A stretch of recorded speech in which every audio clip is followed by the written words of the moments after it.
제가 사진이 취미이다 보니까요. 잘 찍는 수준은 아니고 그냥 취미인데 이 사진을 가리켜서 흔히들 빛의 예술이라고 부릅니다. 빛을 활용해야 하고 빛을 가지고 있어야 사진의 색이 의도대로 표현될 수가 있습니다.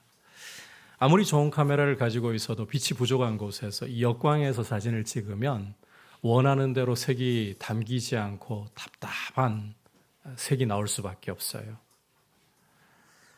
그만큼 빛은 이 사진 결과물에 색과 표현의 풍부함을 더해주는 것입니다. 우리 신앙생활도 마찬가지입니다. 빛 가운데 행하는 삶일 때에 진정으로 우리의 삶이 풍성해질 수 있습니다. 오늘은 여러분과 함께 이 빛 가운데 행하는 삶이 무엇인가를 말씀을 통해 살펴보려고 합니다. 지난 시간 요한일서의 머리 부분을 함께 살펴보았습니다. 요한일서를 이해하려면 이 기록 목적을 잘 이해하는 것이 중요한데 요한일서는 두 가지의 목적으로 요약할 수 있다고 했죠. 첫 번째는 영지주의라는 이단으로부터 교회를 보호하고 두 번째는 복음의 진리 안에 교회를 든든하게 세우는 것이다. 이 영지주의라는 이단에 대해서도 간단히 설명을 드리자면 세계를 물질과 영으로 나누어 가지고 보고 물질은 악하고 영은 선하다 이런 주장을 한다고 했었죠. 따라서 특별히 예수님에 대해서 성육신에 대해서 아주 심각한 문제를 일으키는데 어떻게 하나님의 아들이 악한 물질을 입고 육신을 입고 사람이 되어서 세상에 올 수 있단 말인가? 불가하다. 성육신을 부정했습니다. 뿐만 아니라 이 영지주의가 주장하는 구원 역시 죄로부터 삶을 구원하는 게 아닙니다. 이들은 소위 섬광이라고 부르는 영적인 지식을 강조했어요. 이 영적인 지식을 섬광이라고 불리는 영적인 지식을 받게 되면 자신들은 죽을 때에 악한 물질 세계를 벗어나서 선한 영적인 세계로 탈출할 수 있다. 이걸 구원이라고 불렀습니다. 그리고 이 섬광을 받은 사람들은 어떤 오염이 다가와도 거기에 오염되지 않는다는 거예요. 아무리 더러운 죄가 있어도 금을 오물에 담가 두어도 여전히 금인 것처럼 이 영적인 지식이 있다면, 섬광이 있다면 어떤 경우라도 죄로 더럽혀지지 않는다. 따라서 이 영지주의자들은 죄, 회개, 거룩한 삶 아무 상관할 게 없다는 거예요. 이 섬광만 있다면 부정한 것들로부터 자동 탈출되니까 거룩함이라는 개념 자체가 필요가 없는 거죠. 이런 영지주의가 교회 안으로 파고들어서 교회를 진리로부터 이탈하게 하는 문제가 이 편지의 배경이 되고 있습니다. 우리가 이 점을 염두에 두고 오늘 말씀도 읽어야 말씀을 좀 더 정확하게 이해를 할 수가 있습니다. 이제 말씀을 살펴보면서 빛 가운데 행하는 삶이 어떠한 것인가를 우리가 귀 기울여 듣도록 하겠습니다. 자, 먼저 빛 가운데 행하는 삶의 원리부터 좀 살펴보겠습니다. 한번 따라할까요? 하나님은 빛이시라. 빛 가운데 우리가 행하는 삶을 살려면 그 원리를 잘 이해해야 돼요. 그게 바로 하나님은 빛이시라는 것입니다. 5절 함께 읽어보겠습니다. 시작. 우리가 그에게서 듣고 너희에게 전하는 소식은 이것이니 곧 하나님은 빛이시라. 그에게는 어둠이 조금도 없으시다는 것이니라. 자, 함께 읽은 말씀에서 그에게서 듣고 너희에게 소식을 전한다라고 말씀하는데 여기서 그란 바로 예수 그리스도를 가리키고 있습니다. 예수 그리스도는 태초부터 계신 생명의 말씀이시고 하나님 아버지와 함께 계시다가 우리에게 나타내신 바 되신 분이십니다. 다시 말해서 영원하신 하나님의 아들이시면서 동시에 하나님 아버지의 뜻을 따라 우리와 동일하게 육신을 입고 사람이 되어서 우리 가운데 오신 분이라는 거예요. 따라서 하나님 아버지와 함께 계시다가 오신 분이기 때문에 영원하신 하나님의 아들이시기 때문에 그가 전해주시는 아버지에 대한 소식은 가장 완전할 수밖에 없어요. 그리스도께서 아버지에 대해서 보여주시는 소식은 바로 하나님이 빛이시라는 것입니다. 그에게는 어둠이 조금도 없으시다는 거예요. 이걸 달리 말하자면 하나님은 죄가 결코 없으시고 죄가 가까이 할 수 없는 분이시다. 다윗이 시편 5편 4절에서 어떻게 하나님에 대해 노래하고 있는지 함께 귀를 기울여 보도록 하겠습니다. 같이 읽어보겠습니다. 시작. 주는 죄악을 기뻐하는 신이 아니시니 악이 주와 함께 머물지 못하며. 여러분, 하나님은 죄악을 결단코 기뻐하지 않으십니다. 그래서 어떠한 악도 하나님 근처에도 올 수가 없다는 거예요. 이렇게 완전한 빛이신 하나님, 죄악이 그 근처에도 다가갈 수 없는 분이 하나님이시고 우리의 아버지시다. 바로 이 사실이 우리가 빛 가운데 행하는 삶의 원리라는 것입니다. 그리스도인의 삶의 중요한 원리라는 것입니다. 이제 이 부분을 이어지는 6절에서부터 10절까지 말씀에서 구체적으로 요한은 설명을 하고 있습니다. 이제 함께 6절과 7절 말씀 읽도록 하겠습니다. 시작. 만일 우리가 하나님과 사귐이 있다 하고 어둠에 행하면 거짓말을 하고 진리를 행하지 아니함이거니와 그가 빛 가운데 계신 것 같이 우리도 빛 가운데 행하면 우리가 서로 사귐이 있고 그 아들 예수의 피가 우리를 모든 죄에서 깨끗하게 하실 것이요. 앞서 요한은 예수 그리스도께서 전해주신 소식이 다름 아닌 하나님은 빛이시라, 그에게는 어둠이 조금도 없으시다라는 것이라고 했잖아요. 따라서 완전한 빛이신 하나님과 사귄다고 하면서 어둠 가운데 행한다. 다시 말해 죄를 짓고 죄를 버리려고 하지 않는다. 이런 모습에 대해서 요한은 거짓말을 하는 것이고 진리를 행하지 않는 것이다. 진리를 행하지 않는 것이다. 쉽게 말해 모순이라는 거예요. 말이 안 된다는 거예요. 우리가 통상 이 죄라고 하면 나쁜 짓을 저지르는 것이라고 생각하는 경향들이 많은 것 같습니다.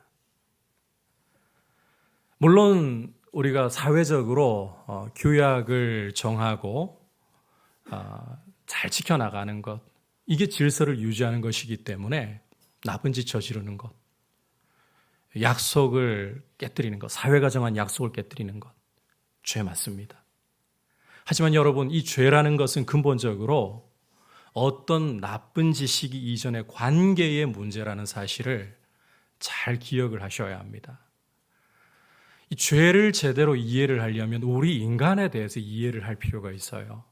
창세기 2장 7절을 보시면 하나님이 우리 인간 본질에 대해서 보여주시기를 여호와 하나님이 땅의 흙으로 사람을 빚으시고 생기를 그 코에 불어넣으시니 사람이 생명이 된지라, 살아있는 존재가 된지라. 여러분, 하나님이 생기를 그 코에 불어넣지 않으셨다면, 하나님이 없다면 우리 인생은 그저 흙덩이에 지나지 않는 존재, 아무런 가치가 없는 존재, 생명이 없는 존재라는 말입니다. 따라서 우리 인간의 창조를 들여다볼 때에 우리 인간은 하나님께 절대적으로 의존되어 있는, 하나님 떠나서는 살 수 없는 존재이다. 이 사실을 우리가 기억을 해야 되는 거예요. 따라서 이 죄라는 것은 단순히 나쁜 짓이 아니라 하나님을 떠나서 하나님 없이는 살 수 없는 우리 인생이 하나님을 거부하고 하나님의 왕 되심을 거부하고 내가 내 인생의 주인이 되어 왕이 되어 내 마음대로 살겠다는 것입니다. 하나님의 말씀을 던져버리고 내 마음이 끌리는 대로, 세상이 옳다고 하는 대로 그렇게 마음대로 살아가는 모습, 하나님을 배척해버린 모습, 하나님과의 관계를 거부해버린 모습, 이게 바로 죄의 본질이고 죄의 핵심이에요. 바로 이와 같은 하나님을 거부하는 것으로부터 이제 살인이, 간음이, 거짓말이, 온갖 악한 더러운 죄들이 싹을 틔우고 열매를 맺게 되는 것입니다. 여러분, 죄를 제대로 이해를 하고 있어야 돼요. 자, 다시 이제 말씀으로 돌아와서 완전한 빛이시고 어둠이 조금도 없으신 하나님과 사귄다고 하면서 죄 가운데 거한다. 어둠 속에 거한다. 죄를 버릴 생각을 하지 않는다. 여러분, 이게 말이 되는 이야기입니까? 빛과 어둠이 어떻게 조화를 이룰 수 있고 깨끗하신 분과 더러운 죄가 어떻게 함께 갈 수 있단 말입니까? 따라서 거짓을 행하고 진리를 행하지 않는 것이다. 반대로 7절에서 보듯이 그가 하나님이 빛 가운데 계신 것 같이 우리도 빛 가운데 행하면 이제 두 가지 중요한 축복을 결과로 누린다라고 말씀하고 있습니다.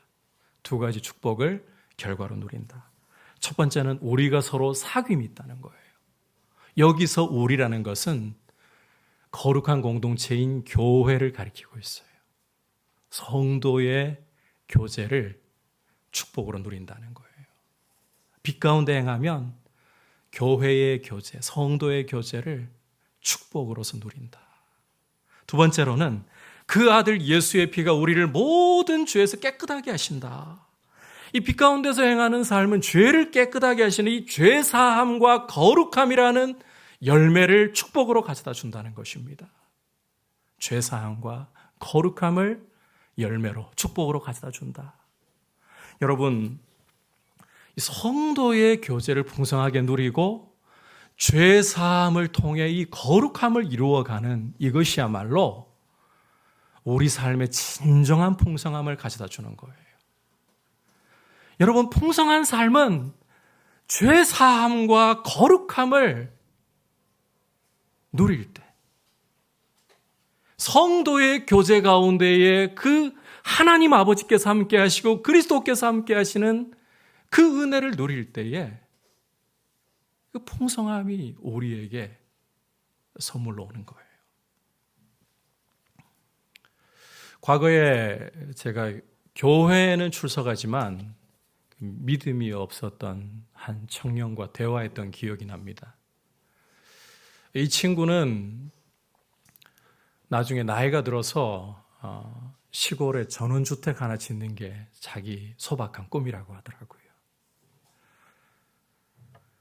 그 당시 기준으로 본다면 이 친구의 꿈은 맞아요. 그 친구 말대로 소박하고 어떻게 보면 굉장히 담백합니다. 그런데 저는 이 친구와 대화를 할수록 씁쓸함을 지울 수가 없었어요. 왜냐하면 그 친구의 궁극적인 가치관은 돈이었기 때문이에요. 그렇게 노후가 되어서 시골에 전원주택을 하나 지을 수 있는 그 정도의 돈을 벌어야 제 꿈을 성취하는 거 아니겠어요? 그 친구는 돈이 있으면 자기의 꿈을 이루고 풍성한 삶을 살게 해준다고 생각했던 거예요. 여러분, 정말 돈이 있어야 우리가 인간답게 살고 돈이 있어야 풍성한 삶을 누릴 수 있습니까? 예수를 믿지 않는 많은 사람들이 그런 가치관을 가지고 돈을 위해서 자기의 목숨을 걸고 삶을 거는 경우들이 너무 많습니다. 하지만 성경이 우리에게 보여주는 정말 가치 있고 풍성한 삶은 결단코 돈으로 살 수가 없습니다. 여러분, 만약에 돈으로 풍성한 삶을 살 수 있다면, 진정한 가치 있고 행복한 삶을 살 수 있다면 왜 재벌들이 염려와 걱정과 불안 속에서 늘 긴장하고 살고 있고 가장 친밀하고 서로를 아껴야 할 가족 간에도 견원지간으로 암묵적인 원수로 지내고 있냐고요. 그런 경우들을 왜 우리가 자꾸 듣고 있냐고요. 기억하셔야 돼요. 돈은 편리한 삶을 여러분들에게 줄 수는 있지만 풍성한 삶을, 우리 주님이 약속하신 풍성한 삶을 여러분에게 줄 수는 없습니다. 다시 한번 강조합니다. 돈은 편리함을 여러분에게 줄 수 있어요. 그러나 풍성한 삶은 결단코 돈으로 살 수 있는 것이 아닙니다. 풍성한 삶은 예수의 피로 말미암는 죄 사함의 은혜와 거룩함이 여러분의 삶 가운데에 계속해서 자라갈 때에 누리게 되는 거예요. 풍성한 삶이라는 것은 거룩한 공동체가 서로 교제하며 그 가운데 하나님 아버지와 예수 그리스도께서 함께 하심을 맛볼 때에 풍성하게 누리는 거예요. 여러분, 저는 여러분들이 이 가치 있고 풍성한 삶을 정말 누리시기를 축복합니다. 돈이 줄 수 없는 하늘의 생명, 그 풍성한 삶을 여러분 맛보셔야 돼요. 여러분, 정말 돈이 여러분에게 풍성한 삶을 줄 수 없다는 거, 이 이야기를 잘 들어보시면 이해가 되실 거예요. 인류 역사가 시작된 이래로 가장 풍성한 삶을 누리셨던 분이 누구일까요? 저는 여러분에게서 이 대답이 바로 튀어나왔으면 좋겠습니다. 인류 역사 가운데에 가장 풍성한 삶을 누리셨던 한 분. 예, 얼추 제 귀에 답이 들어온 것 같아요. 예수님이에요, 예수님. 여러분, 예수님은 완전한 하나님이시지만 완전한 사람으로 오셨다고 했잖아요. 그분이 가장 풍성하게 삶을 사셨어요. 그런데 여러분, 이 풍성한 삶의 근원이실 뿐만 아니라 우리에게 풍성한 삶을 주시는 우리 주님이 어떤 모습으로 사셨습니까? 그분은 친히 말씀하시기를 인자가 머리 둘 곳이 없다. 가난하게 사셨어요.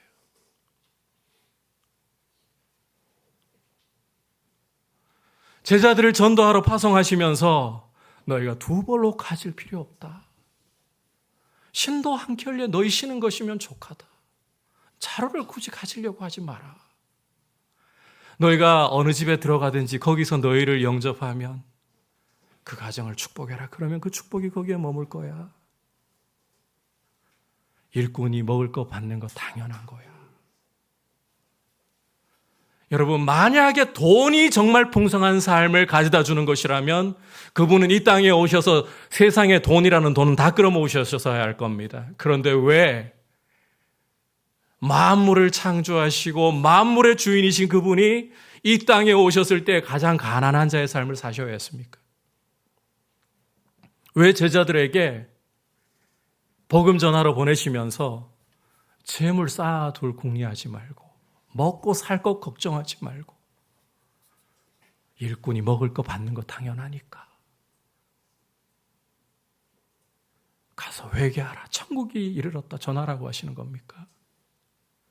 풍성한 삶은 돈으로 오는 게 아니에요. 그리스도의 피로 말미암는 죄 사함의 은혜가 여러분을 적시고 거룩함을 이루어갈 때에 성도가 서로 사랑으로 교제하면서 거기에 하나님 아버지와 그리스도께서 함께 하시는 교제를 맛볼 때에 여러분, 그리스도의 그 풍성한 삶이 우리에게도 함께 이루어져 가고 나타날 줄 믿습니다. 이 풍성한 삶을 여러분 누리시기를 축복합니다. 그러려면 여러분이 따라합시다. 빛 가운데 행해야 합니다. 빛 가운데서 행해야 하는 거예요. 하나님 아버지께서 빛 가운데 계신 것처럼 우리도 빛 가운데 거해야 하는 거예요. 자, 그렇다면 이제 이 빛 가운데 거한다. 이게 구체적으로 무엇을 의미하는가? 어떤 삶을 가리키는가? 함께 8절과 10절을 이어서 읽도록 하겠습니다. 시작. 만일 우리가 죄가 없다고 말하면 스스로 속이고 또 진리가 우리 속에 있지 아니할 것이요. 만일 우리가 범죄하지 아니하였다 하면 하나님을 거짓말하는 이로 만드는 것이니 또한 그의 말씀이 우리 속에 있지 아니하니라.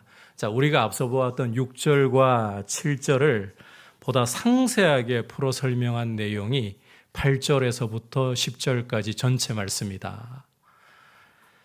그러니까 이 빛 가운데 행하는 삶이 무엇인지를 좀 더 상세하게 풀어주는 말씀이 8절에서부터 10절까지 전체 내용이다. 이렇게 보시면 돼요. 우선 우리가 함께 읽은 이 8절과 10절에서 빛 가운데 행하는 삶이 아닌 것을 요한은 묘사하고 있습니다. 여러분 가짜를 알아야 진짜를 알 수 있는 거예요. 그래서 먼저 빛 가운데 행하는 것이 아닌 모습.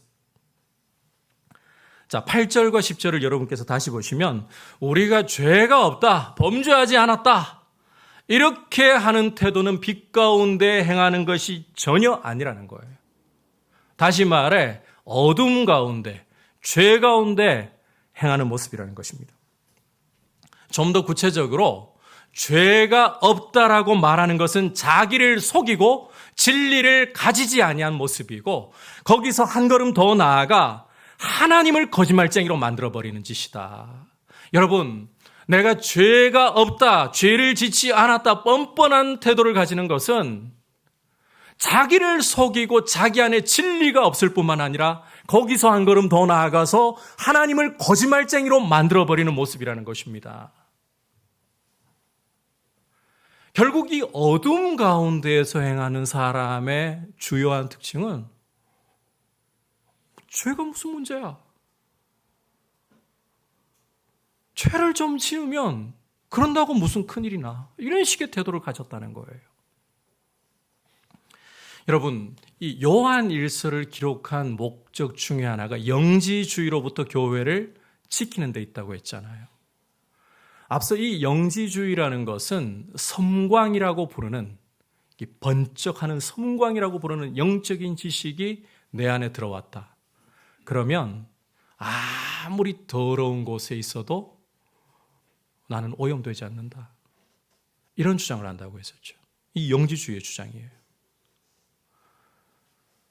이런 주장을 하는 사람이 여러분 죄 지었다 말하겠습니까?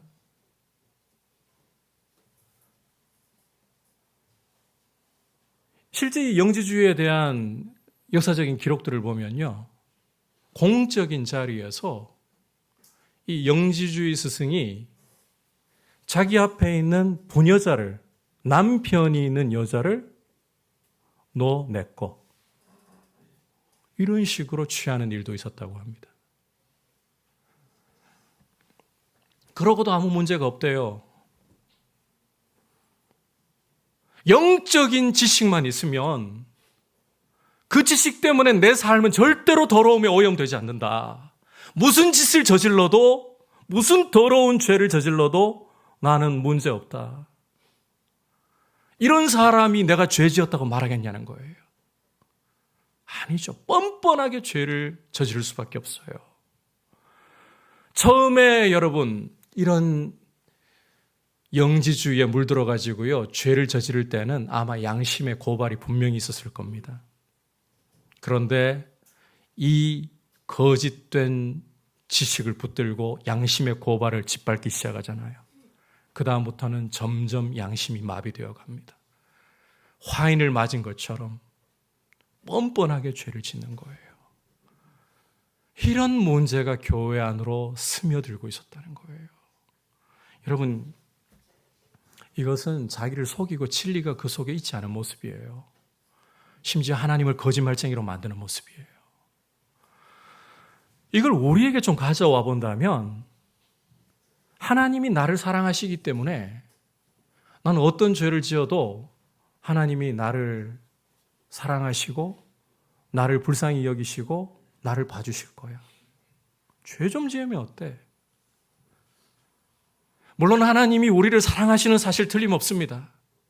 우리의 자격, 우리의 조건을 보시고 우리 사랑하신 거 아닙니다.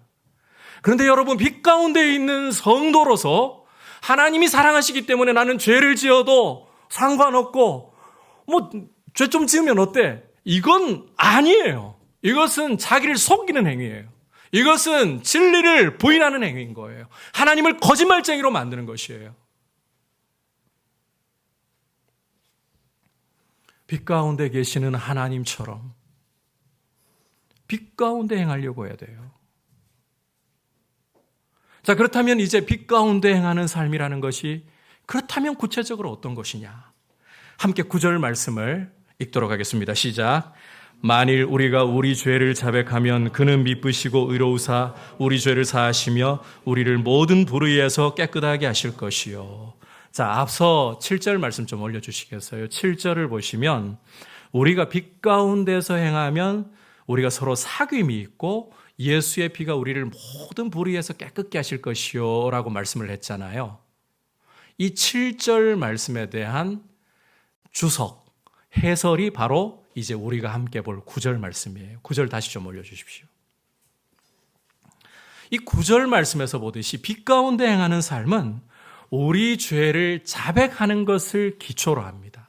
우리에게 좀 익숙한 용어로 설명하자면 회개가 바로 빛 가운데 살아가는 삶의 기초이다. 회개가 빛 가운데 살아가는 삶의 기초이다. 여러분, 이 회개에 대한 이해가 참 중요합니다. 회개라는 것이 어떤 것인가? 먼저 이 회개라는 것은 양심의 가책, 양심의 고발을 수용할 줄 아는 모습을 가집니다. 여러분, 하나님께서 우리를 당신의 형상으로 지으시면서 우리 안에 죄를 지을 때 경고등을 하나 심어주셨어요. 죄를 짓지 않도록 경고등을 하나 심어주셨어요. 사이렌을 하나 넣어두셨어요. 그 역할을 하는 게 바로 양심이라는 거예요. 그래서 성도는 양심의 고발을 그냥 내버려 두지 않습니다. 내가 죄를 지을 때 양심이 나를 짓누르고 내 마음을 불편하게 하고 무겁게 하고 삶을 공고하게 만들 때에 그 양심의 고발을 받아들여서 나를 살피려 할 줄 안다는 거예요. 하지만 이 회개라는 것은 양심의 고발을 받아들일 줄 아는 것으로 멈추지 않습니다. 여러분, 이 양심이라는 것도 하나님이 우리에게 경고등으로 사이렌으로 주셨지만 오염될 수가 있어요. 그래서 진정한 회개에는 거룩하고 순전한 말씀의 등불을 가지고서 하나님의 말씀이라는 등불을 가지고 내 마음을 살피는 것이 반드시 따라올 수밖에 없어요. 내가 보기에 어떠하냐, 남들이 뭐라고 하느냐가 중요한 게 아니라 하나님의 말씀이 나에게 뭐라고 하시는가, 이 말씀의 등불 가지고 내 마음을 사사시 비춰보는 거예요. 자, 그리고 이제 이어 회개는 오늘 9절에서 이제 명시적으로 보여주듯이 자백하는 모습을 가져야 합니다. 하나님의 말씀의 등불로 우리 안에서 발견한 죄를 하나님 앞에 토로해야 된다는 거예요. 이웃에게 우리가 잘못한 것이 있다면 용서를 구할 줄 아는 모습을 포함해야 된다는 겁니다. 여러분, 회개에는 자백, 하나님 앞에 자백하는 모습, 우리의 모습을 말씀의 빛에 비추어서 우리의 모습을 있는 그대로 하나님 앞에 토해내고 사람에게 잘못했으면 용서를 구하려고 하는 모습. 그리고 여기에 마지막 이 매듭을 지어야 되는 게 있어요. 다시는 죄를 짓지 않겠습니다. 이러고 넘어질 수 있다는 거 알아요. 그럼에도 불구하고 주님 앞에 다시는 어둠 가운데 행하고 싶지 않습니다. 결단으로 마무리 끈을 묶는 거예요. 이렇게 하나님 앞에 우리의 죄를 자백하고 죄에서 돌아서서 하나님이 빛 가운데 계신 것 같이 나도 하나님을 닮고 싶습니다. 그럴 때에 하나님은 우리의 모든 죄를 사하시고 우리를 모든 불의에서 깨끗하게 하신다는 거예요. 자, 그런데 여기에서 여러분 한 가지 굉장히 중요하게 주목해 볼 점이 있습니다. 하나님이 우리의 죄를 사하시고 우리의 모든 불의를 깨끗게 하시는 것이 결단코 우리의 노력이나 우리의 자격이나 우리의 실력을 근거로 하시지 않는다는 점이에요. 아니, 하나님의 미쁘심이라는, 의로우심이라는 성품 때문에 오히려 우리의 회개를 받아 우리를 깨끗게 하시는 거예요. 여러분, 우리가 남들보다 도덕적으로 좀 더 낫기 때문에, 죄를 덜 지었기 때문에 넌 좀 봐줘도 될 것 같아. 많은 눈물을 흘리고 남들보다 많은 고통을 당해서 하나님이 이제는 내가 보기도 힘들다. 그만하면 됐으니까 내가 이제는 용서해 줄게. 결코 이러시는 게 아니라는 거예요. 여러분, 미션이라는 영화를 보시면 참 좋은 영화이지만 거기 주인공으로 나오는 신부님이 죄 용서받는 과정을 어떻게 묘사하는지 여러분 똑똑히 보실 필요가 있어요.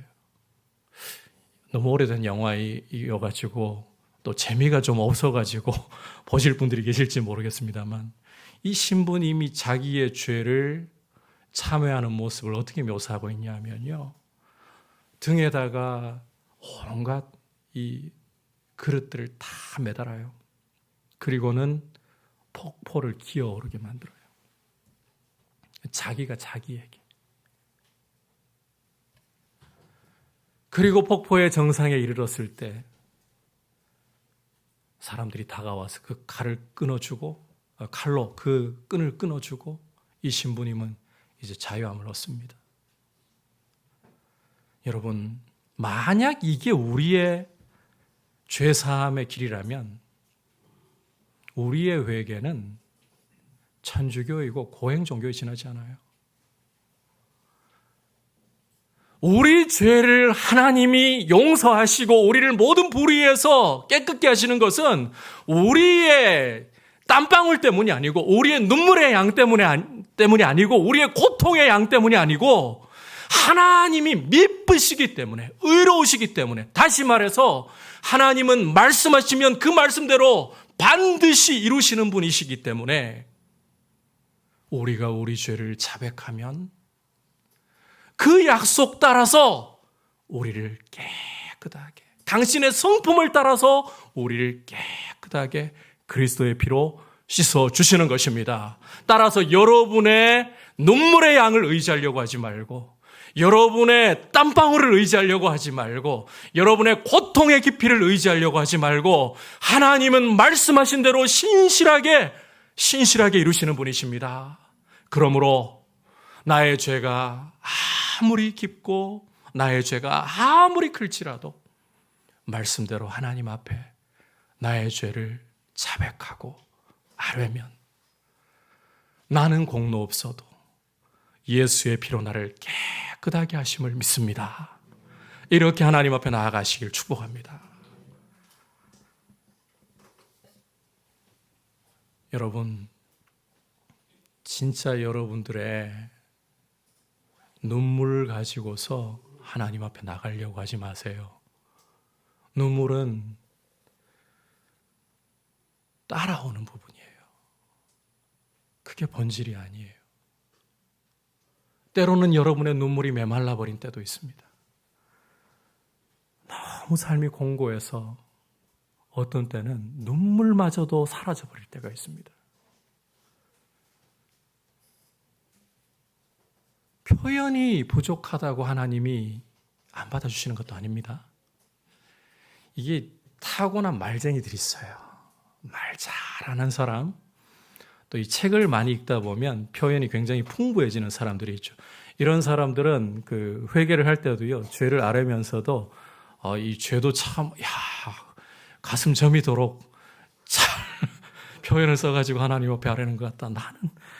나는 말도 못하고 이 가방끈도 짧아가지고 죄를, 내 마음속에는 하나님 앞에 너무 죄송하고 이런 여러 가지 것들이 떠오르는데 표현은 제대로 되지 않고, 여러분, 표현이 잘 안 돼도 때로는 너무 삶이 공고해서 감정이 메말라 버려서 눈물조차 나지 않을 때라도 여러분을 의지하지 않고 여러분의 노력이 아니라 여러분의 땀방울이 아니라 눈물이 아니라 하나님의 미쁘심 때문에, 하나님의 의로우심 때문에 나는 하나님 앞에 말씀 따라 내 죄를 자백합니다.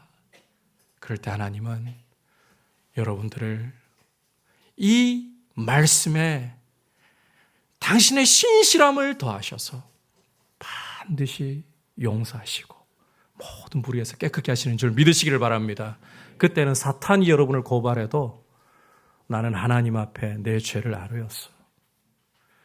하나님의 미쁘심 때문에, 하나님의 의로우심 때문에 나를 깨끗하게 예수의 피로 씻어주셨어.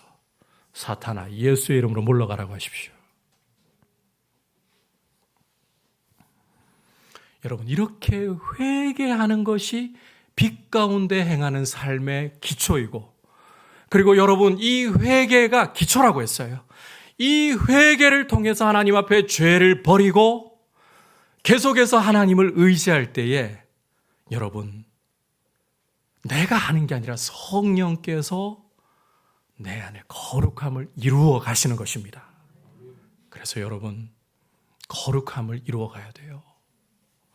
지속성이 중요해요.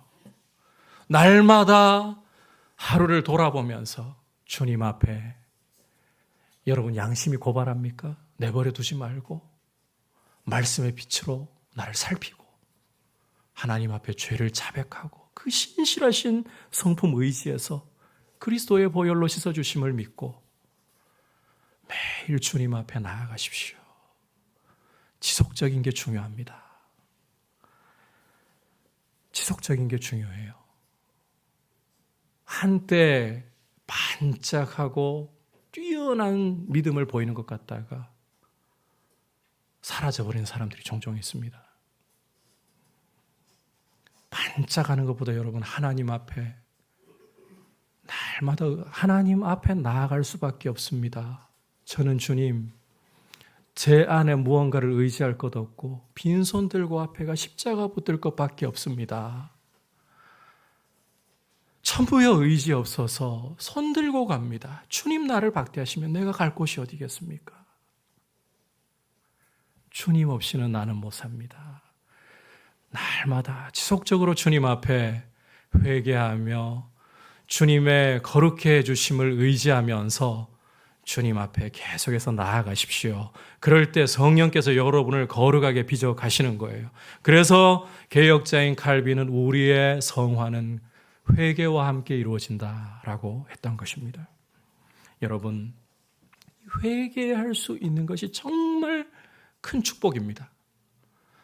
저는 여러분들의 삶 가운데에 하나님이 큰 권능의 역사도 나타내 보여주셔서 여러분들에게 질병이 떠나가고 귀신의 문제가 있다면 귀신이 떠나가고 재정의 문제가 있다면 재정의 문제도 해결해 주시고 자녀의 문제가 있다면 자녀의 문제도 해결해 주시기를 원합니다. 그런데 그 어떤 권능의 역사보다 저는 여러분들에게 회개할 수 있는 은혜 주시기를 축복합니다. 여러분, 우리 주님께서 마태복음 11장 20절 이하를 보시면 권능을 가장 많이 행하시고도 회개치 않는 고을들을 바라보시면서 책망하시는 말씀을 보여주고 계십니다. 화 있을진저 고라시나, 화 있을진저 베세다야, 화 있을진저 가버나움아. 너희에게서 행했던 권능을 두로와 시돈에서 행했더라면 벌써 저들이 죄에 앉아서 회개를 했으리라. 가버나움 너는 하늘까지 높아질 줄 아느냐? 아니라 음부에까지 낮아지리라.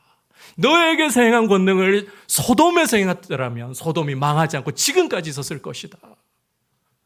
여러분, 우리 주님의 권능이 풍성하게 우리 눈에 보이도록 가시적으로 나타나면 놀래서라도 회개할 것 같지요. 그런데 회개는 놀란다고 하는 게 아니에요. 기억하십시오. 은혜가 임해야 회개할 수 있어요. 회개할 줄 아는 것은 은혜의 증거입니다. 은혜의 열쇠를 우리에게 주어주셨기 때문에 돌릴 수가 있는 거예요. 그래서 회개하는 것보다 큰 축복은 없다. 이 회개라는 말씀을 드릴 때에 분위기가 무거워질 수도 있어요. 여러분의 마음이 불편해질 수도 있어요. 그런데 회개는 하나님이 우리 삶에 참 풍성한 삶을 누리게 하시려고 죄사함과 거룩함이라는, 그리고 여러분 죄 짓고 이게 마음이 자꾸 어둠 속에 머물러 있잖아요. 피해요. 사람을 자꾸 피해요. 특히 성도를 자꾸 피해요. 그런데 이 죄사함 받고 거룩함 이루어 가잖아요. 그런 사람을 만나고 싶어요. 성도의 교제가 그리고 그 안에 하나님 아버지와 그리스도께서 함께 하시는 풍성함이 임하여 우리는 진정한 풍성한 삶을 누리는 것입니다. 이 삶 가운데 여러분들 거하시기를 주님의 이름으로 축복합니다. 오늘날 새로운 영지주의가 우리 안에 파고들지 못하도록, 한국교회가 욕먹는 이유가 그거잖아요. 구원파 비슷하게 가고 있잖아요. 빛 가운데 계신 아버지를 닮아서 죄를 아주 안 짓는 사람 없습니다. 그러나 죄를 지을 때는 돌이켜 빨리 회개하고 주님이 빛 가운데 계신 것 같이 저도 빛 가운데 살기 원합니다. 이 모습으로 거룩함을 이루고 풍성한 삶을 통해 여러분들의 삶이 그 풍성함을 그리스도를 알지 못하는 세상에게 흘러갈 수 있도록 통로가 되시길 축복합니다. 오늘 빛 가운데 행하는 삶에 대해서 살펴보았습니다. 자, 이 삶의 원리는 하나님은 빛이시고 그에게는 어둠이 조금도 없으시다는 것입니다.